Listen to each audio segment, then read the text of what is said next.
On the Picks for Polls podcast, we've got Bowling Green University edge rusher Chace Davis in the house. You can check him out on Twitter at Chace Davis _. He's going to be talking to us about his college experience, prep for the 2025, and why he is a name to know at edge rusher. Chace, I know we've been texting back and forth about this for a week. I'm excited for us to finally make it happen. So how's it going today? I mean, what's going on? Today's been pretty good. I had my draft training this morning up in Novi, Michigan with Jim Kielbaso up at Impact Sports. I actually have the hoodie on right now. So that's been my same routine for the past 2 months. So yeah, we got on our work starting at 11 today. We finished up around 1:30, got some treatment and stuff like that, and came back home. It's like a hour 30 drive, so a lot of commuting, but it's been a good day.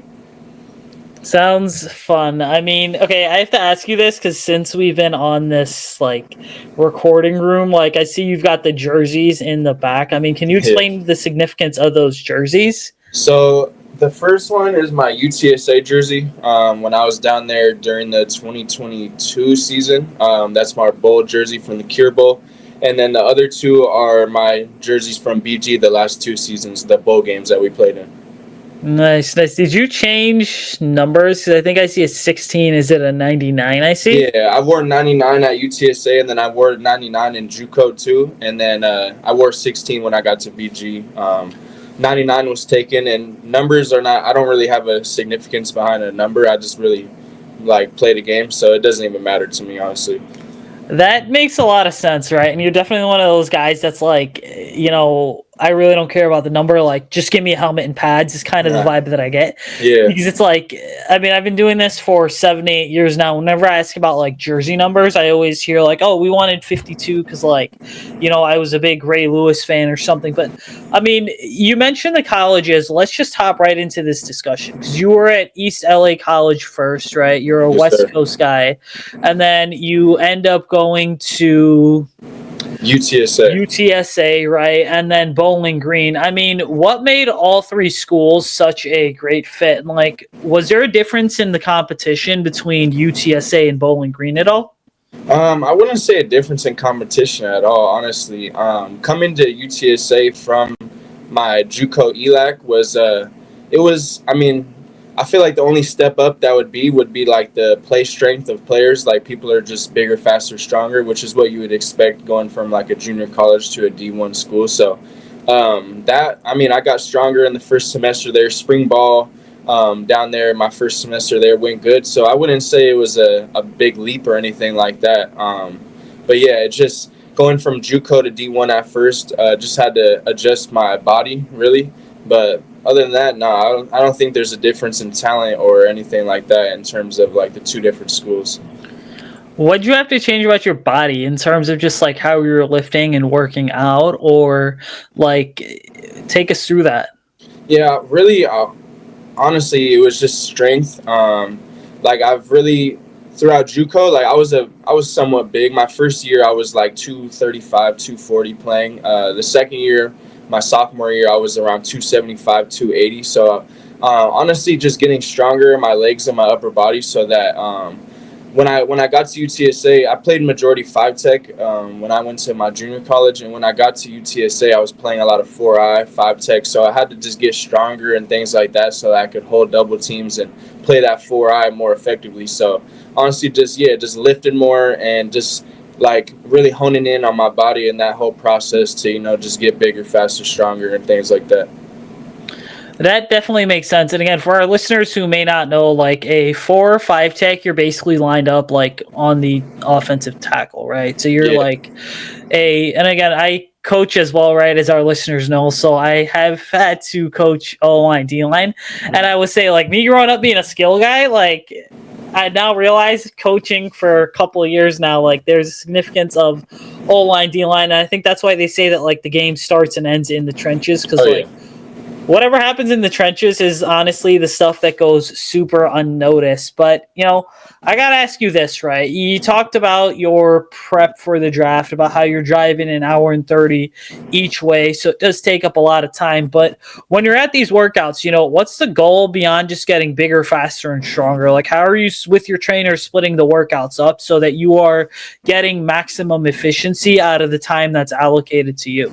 Honestly, throughout this draft process, I feel like during our workouts, the main thing I've been trying to focus on is like the technique of everything, because training for the combine or the pro day is not really playing football at all. It's doing different position, or not even position drills. We do some position work, but it's doing different drills like the L drill, the shuttle, things like that, where it's mostly technique.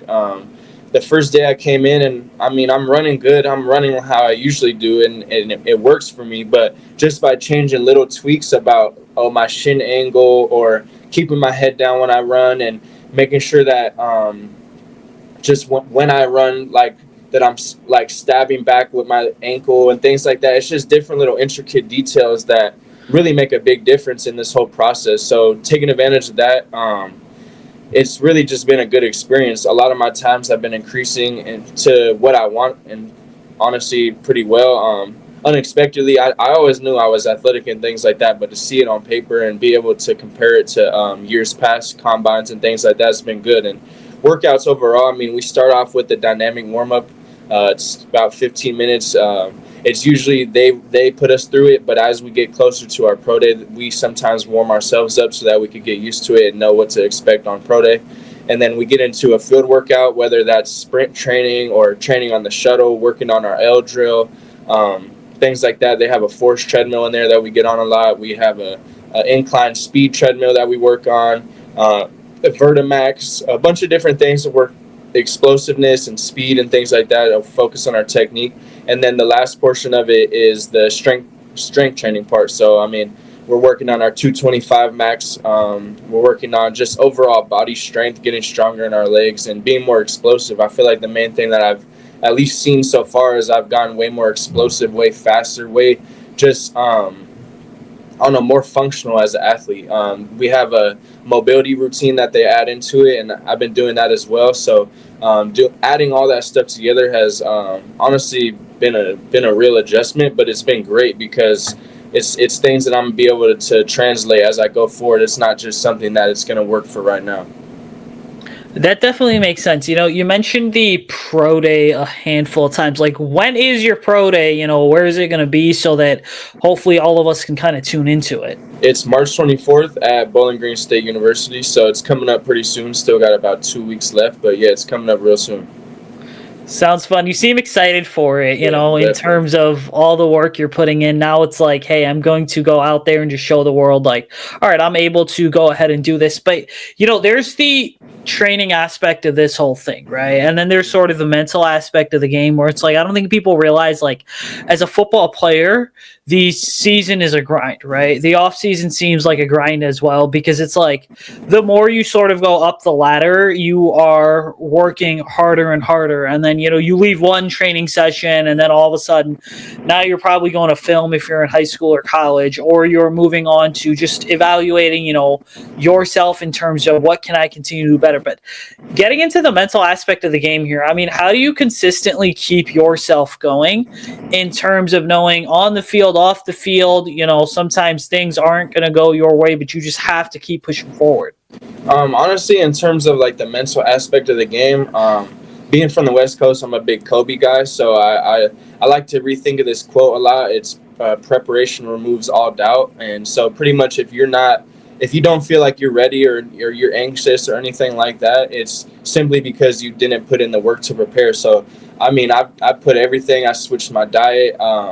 And this dating back for a while. I mean, focus on my diet, focus on my mobility, focusing on my workouts and everything combined, so that and obviously film and things like that, learning my playbook and stuff like that. Obviously, being at BG the last 2 years, playbook didn't change too much, so that I've had that pretty down pat. But yeah, just preparing like all around into every aspect of it, because if you step onto the field knowing that you've done everything in your power to prepare, then there's nothing else to do beside play. So that's how I attack it. That definitely makes a lot of sense. You know, to me, when I look at like talking about the whole idea of just always being prepared, I mean, you're not just getting yourself ready in the weight room, there's also film that you have to go ahead and watch. And then, really, you know, part of it for you, I'm sure, is also this is being a defensive lineman. I mean, a lot of it also boils down to like you're probably studying tendencies of the guy that you're going to go up against that specific week to figure out, all right, well, what tricks am I going to pull out of my bag this week that I maybe haven't used in weeks past to win my matchup successfully? Yeah, definitely. I feel like film study is an underrated aspect of playing, obviously football as a whole, but D line specifically because there's so many different things that you could really look at. I mean, you could look at the angle of their feet, you could look at where their hands are placed versus run versus pass play. You could see if their chest is more up or if they're more leaned down. You could see the screws of their helmet if it's a run play, or if you could see their face mask, it's most likely a pass. The guards will tell you a lot. If they have their hand down, it will give you a run pass key. So, yeah, there's a lot of things that you could hone in on to give you an advantage for when it's time to play. Does it get sort of exciting? I mean, when you are studying all that stuff on film and then you constantly notice like the same tendency from the same two or three players over and over again. And then when it comes to game time, you're like, oh, I've seen that 10 different times on film. I know exactly what's coming.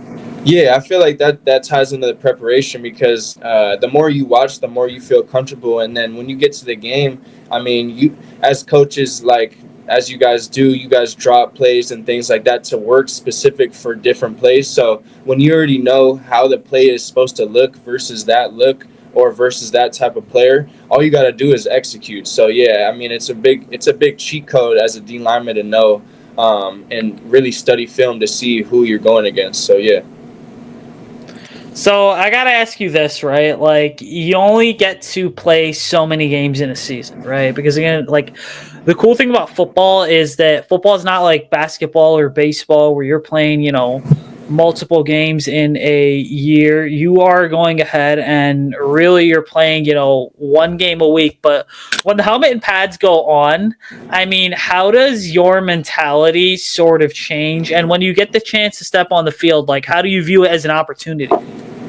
Honestly, that's the good thing about football is that you could train for it and you could prepare and do all the things you want without pads, you know, getting bigger, faster, stronger, learning the playbook. But when those pads come on, that's really when football is football. So, I mean, when it comes to that, I just feel like that ties into everything that you did in the off season. So if you have a good off season, you prepare the right way. As soon as pads come on, you're already ready for what's about to happen. You're in shape. You've studied everything you need to study. All you need to do is go out there and play. And that's, I mean, for me specifically, I mean, I can't wait to put the pads on again. Even, I mean, in college, like fall camp, the first few weeks or first few days, I should say, are non-padded. So, I mean, things get chippy with the O-line, D-line because we're all ready to go. We're all ready to fight. And then when pads come on, then it really gets cracking, and that's real football. So, yeah, I mean, I feel like it all ties together, but I can't wait to put them back on again. So I gotta ask you about the chippiness with the O line and D line. I mean, is that something that like you feed off of and you genuinely enjoy Oh, in yeah. terms of like you know that yeah, I've been going at it with the same offensive tackle, the same guard for whatever, like 4, 5, 6 weeks. Like we're still gonna get chippy 7 weeks in, but you're helping me get better for the actual games and all that. Yeah, I feel like having a good O-line to go against in practice is honestly a really beneficial thing. I mean, obviously it's beneficial for our own team to help us out on offense, but it helps the D-line out because if there's chippiness or if there's things that are after the play or things like that, like so-and-so dirty plays or whatever like that. I mean, as a O-line coach, I know they preach that and they love that, but as a D-line, we have to be mature enough to, you know, learn to walk away and really just stay poised. So I feel like having a good chippy O-line to practice against really puts you ahead of the game. When you get to the game, you're not, I mean, obviously in the games things get more chippy, but if you're already used to it because of the dudes that you go against in practice, when it comes to game time, you already know what's going to happen. You know what to expect. So you're kind of ahead of the game in terms of not letting your emotions get the best of you because obviously things get heated, and I mean that's one of my favorite parts of the game. Like especially, I mean this last few seasons at BG, it's been a good thing. So yeah. I will say this though, like I love the way that I ask a question and you're just like, all right, I could keep talking about this for ever and ever, in terms of some of the responses you're giving. But let's talk defensive fronts, because you got your 3-man, your 4-man, your 5-man, obviously. The 3-4 and the 4-3 are sort of real common traditional defensive schemes. And you got your 4-2-5, which is kind of making its waves throughout the league as well, and has been for about 10 to 15 years now. But, of the defensive fronts, like which one do you see yourself fitting into best, and then why? Honestly, that's one of the things I feel like why I'm a good prospect for NFL teams as scout, because I have film playing 3-tech, 4-eye, 5-tech, and then this last season I was playing rush backer for a good amount of the game. So I was playing in a 6-eye, depends on what coaching you want. 9-tech, I was dropping into coverage. So really, I mean, in terms of versatility, I could do everything. If you want me to, in a 3-4, play that 4-eye and, hold down that inside of that tackle, I could do it. Or if you're in a 4-3, I could definitely play that 5-tech. I could play that 3-tech. And even in a 3-4, I athletically, I know I could even play that edge, that boundary edge position. So I feel like that's one of the main things about me that I try to pride myself on and continue to develop, because I feel like I could do many different things on the field. Does it get exciting when you're able to do like a lot of different things? I mean, in terms of going from playing outside to inside to having to, possibly drop back in coverage. I mean, how does the variation in the responsibility that you have allow you to just see the game from a different perspective? Honestly, I feel like playing a bunch of different spots is an advantage, because as a lineman, or as an offensive lineman, I should say, they probably have scouted me, saw me playing 5-tech a lot, right? But if I come into the game and we're using a different defense that week, and I'm in a 9-tech or I'm in a 3-tech, it throws them off, because I'm not the person that they're expecting to see, and they don't really know how I play, especially when I'm in a different position. They might have scouted me all week as, oh, this is how I do things versus a down block or base block, things like that. But when I get into that 3-tech or that 9-tech and I'm doing different things that they don't know, it just puts me at an advantage. How about in the run game? When your hand is in the dirt, right? Whether you're playing a 3-tech or a 4-tech, offense starts out by running the football. I mean, what are your responsibilities like on a run play in terms of making sure that you're plugging the gap, but then also making sure that you're not ending up in the same gap as one of your linebackers, so that, every area of the field sort of accounted for?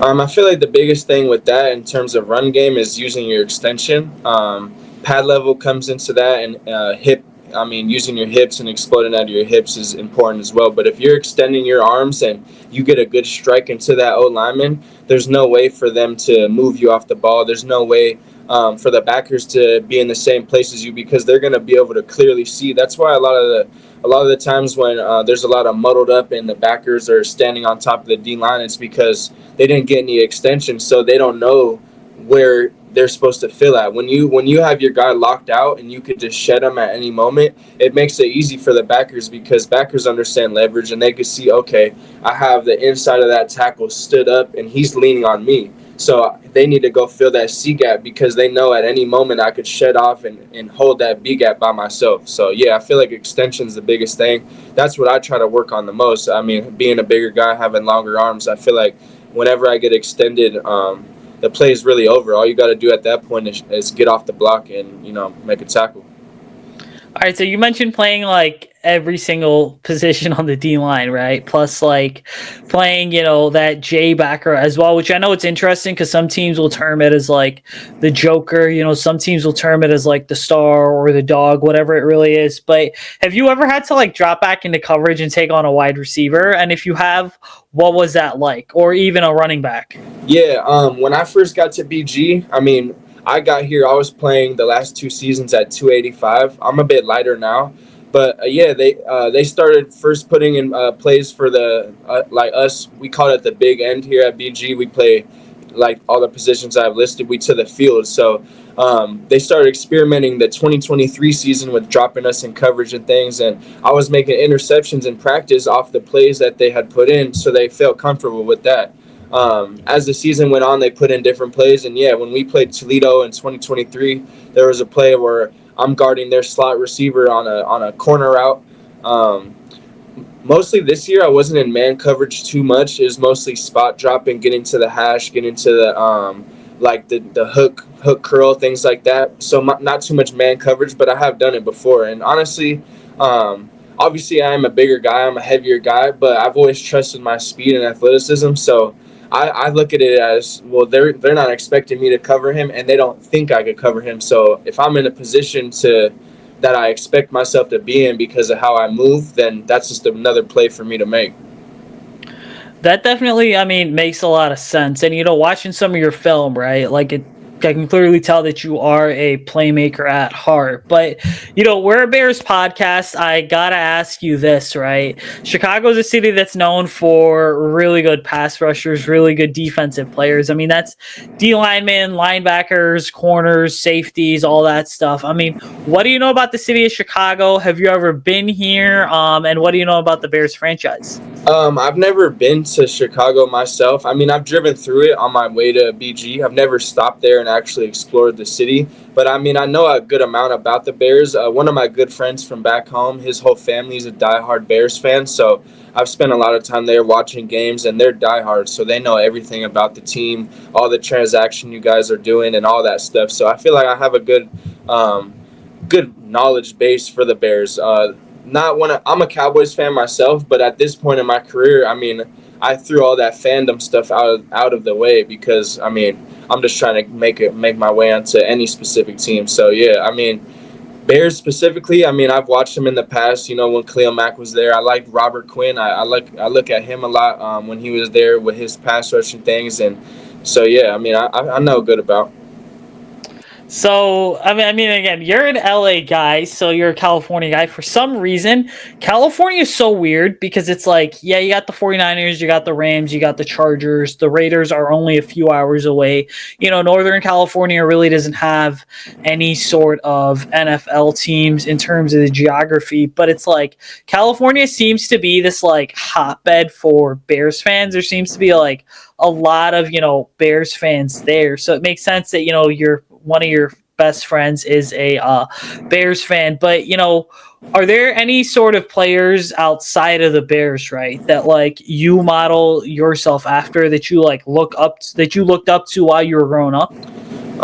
Growing up, I wasn't able, because of the circumstances I was in. I watched football a lot, but I was only like able to watch the Cowboys games. It's kind of crazy story if we got into that another time, but I wasn't able to watch football as much as I could, so I was really specifically into the Cowboys. As I got into high school, I was a safety at first, so I liked Cam Chancellor. I liked those bigger safeties that come down and really hit.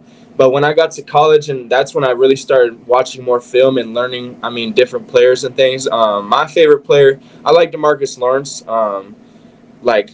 As I was growing up, I liked watching him. He has good technique versus the run and pass. But right now, without a doubt, my favorite player and the dude that I try to watch and emulate is definitely Max Crosby. I mean, he's relentless versus the run and the pass. His motor is nonstop, which is something that I try to do myself. And he's always, even if he's not making the tackle, you feel him. You know that he's like defeating blocks. He's making his presence felt. So that's someone that I try to play like and be like. I mean, so I'm guessing you have to be watching a lot of Max Crosby film, right? Or a lot of like DeMarcus Lawrence film, just to get an idea of how to consistently emulate those guys. How about offensive side of the ball? Beyond just like, your defensive ends, are there any offensive players that you like love watching on a week-to-week basis? Growing up, my favorite offensive player was Dez Bryant. He's one of those guys, even though he's on offense, he's chippy, you know what I'm saying? He's aggressive, and that's one of the reasons why I liked him. At this point, I'm a Saquon fan just because he's a freakazoid when he has that ball and the way that he plays. But honestly, I'm not an offensive fan. I don't even pay mind to them, to be honest. I give them their respect when it's due, but I don't really have a favorite player or anything like that. Okay, so you had a few minutes ago mentioned that you've driven through Chicago when driving to Bowling Green. I mean, did you take like a cross country road trip, or like what was that all about? Yeah, when I left UTSA, I drove from San Antonio, Texas, down to California. Spent about 3 weeks there at home during the summer break, and then I drove from California, Southern California, all the way to Bowling Green. So I made a stop in Colorado, a stop in Nebraska, and then that third day, that night, I was in Bowling Green. So yeah, it's like a 35 hour trip, long trip. Yeah, I just Googled it. From LA to Bowling Green is like a 30-hour trip, Yep. and so that definitely sort of makes sense, which I feel like that. I mean, the farthest I've ever driven personally is Arizona. Yeah, the farthest I've driven would be Arizona. Never been out to California, hoping to sort of change that, but I guess we'll kind of see. I got a couple more for you here. You've played a lot of football throughout high school and college. Do you have a handful of favorite memories that you're maybe always going to talk about, even when your playing days are over, in terms of like, hey, this happened in high school, this is why it's a memory, this happened in college, this is why it's a memory? Yeah, I feel like in high school, I played one season of varsity football at my high school, and that was really early on in my career. I was still trying to prove myself, and the best game I had was versus our rival, Cal High School. I went to Lucerna High School, so we played Cal, and I didn't even start the game, but I came in second drive, and I finished the game with, I want to say, 8 tackles, 5 TFLs, 3 sacks, a forced fumble, and then I tipped a pass that led to a pick six from one of my safeties. That was a big memory for me for high school, and then college. We beat Georgia Tech down at their stadium in 2023, and I had a big impact that game. I had a sack, I had a few pressures, and just being in that atmosphere and going in as the underdog and coming out victorious was something that I will never forget with my guys. So that was honestly what I remember the most. When I was at UTSA, we did win the Conference USA championship as well. But yeah, I feel like my memories that I made at BG even exceed that championship, even though, I mean, you wouldn't think so. I mean, I feel like, it is not the accomplishment at the end, but really the process of the memory, in terms of like the experience that you have sort of creating that memory. But what was that atmosphere like on the way home, getting a chance to beat, you mentioned Georgia Tech?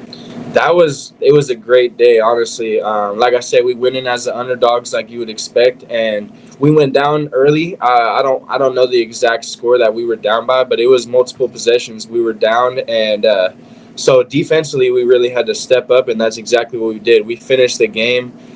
We beat them by 2 scores. So to be down by 2 scores and then finish the game beating them by 2 scores was that whole day was great. I mean, the flight home was electric. As soon as we got back home, it was just good times, good vibes with all the players. It really set a tone for the rest of the season. Obviously, we didn't have the results that we wanted to every game, but it helped us to know that we could play with anyone, and we did, and we whooped them. So yeah. That definitely makes sense. Last one from me here, but I'm curious to know. We've talked a lot of football, right? Like when you're not training, when you're not working out, when you're not on the gridiron or at the team facility. I mean, what do you like to do outside of football? Honestly, I feel like overall I'm a chill person. I don't do much. I mean, I honestly, everything I do in my life is centered around football. I watch a lot of highlights on YouTube, whatever, Nick Bosa, Max Crosby, like I said, watch a lot of film, things like that. Uh, I like playing basketball. That's one of the things I do. I play video games occasionally. I've been playing them more recently because I have more time, especially like when I'm done with my training and my mobility and my yoga and things like that. I'll play the game a little bit. But yeah, I mean, overall, I don't really do much. I have when I was younger, I had skin cancer when I was in 8th grade, so that kind of limited me and in terms of like outside things. Like obviously I could still go outside. I mean, obviously I play football, but it's something that I don't like to do that much. So I mean, as a kid growing up, I used to skateboard. I used to go to the beach. I used to always be outside. I used to just get on the city bus and take it to whatever stop I felt like, get off and find something to do. But I mean, yeah, now I feel like everything I do is towards football, trying to improve myself and things like that. So yeah. I mean, that is honestly phenomenal, right? In terms of like you were a teenager in eighth grade, you overcame so much, you know. If you don't mind me asking, and you don't have to answer this question if you don't want to, but what did that whole experience kind of teach you about just life in general in terms of how to be resilient and just constantly move forward? It was a crazy time, honestly. The time that I had learned that I had cancer, my family and I were living in like a homeless shelter essentially. So we were already going through a lot at that time, my twin sister and my mom. So to have that added on was just a crazy experience. When I first heard it, I didn't even know how to react at first. But I mean, when hard things come, you could either fold or you could keep pushing, and that's what I did. I had multiple surgeries. Under the needle, I've had I think 4 surgeries. Procedures wise, I've had close to 50. So I mean, like I said, you could either fold or you could keep pushing. So it taught me a lot about adversity, but like I said before, I'm a big Kobe fan, and he has a lot of quotes to just overcome adversity and to keep pushing. You know, dark days don't last, and you know, even if they do last, they're crucial because they help mold you into becoming a stronger individual. So I look at it as a blessing because now that I'm in this position to hopefully be in the NFL, like I know that there's nothing that I haven't been through before that I could go through, and I'm ready for everything. I mean, that was some really good stuff. You know, you and I, like I said, we've been texting. I mean, where can people follow you in the world of social media, Twitter, Instagram, you know, threads even, and just constantly keep up with you and your football journey? My Twitter, like you said, is at Chace Davis __, and then my Instagram is ch.a.ce. So it's just my first name with some periods in between the A. But yeah, I mean, those are the two social medias that I use, and yeah, it's all football with me. So if you want to follow my football journey and my career, those are where you find me. I mean, our listeners, you know, knowing these stories that they love our podcast, right? So they're definitely going to be tuning in. I'm sure you'll see a handful of them follow you. But, you know, this has been awesome, Chace. I mean, seriously, keep in touch. If there's anything we can ever do for you here at the Bear Report, don't hesitate to reach out to me. And, you know, best of luck to you moving forward. And hopefully you are wearing a blue and orange jersey for the foreseeable future. We'd love to see you here in Chicago. Yeah, I would not mind that at all. I appreciate the opportunity to come and talk with you guys for real. It was good talking with you.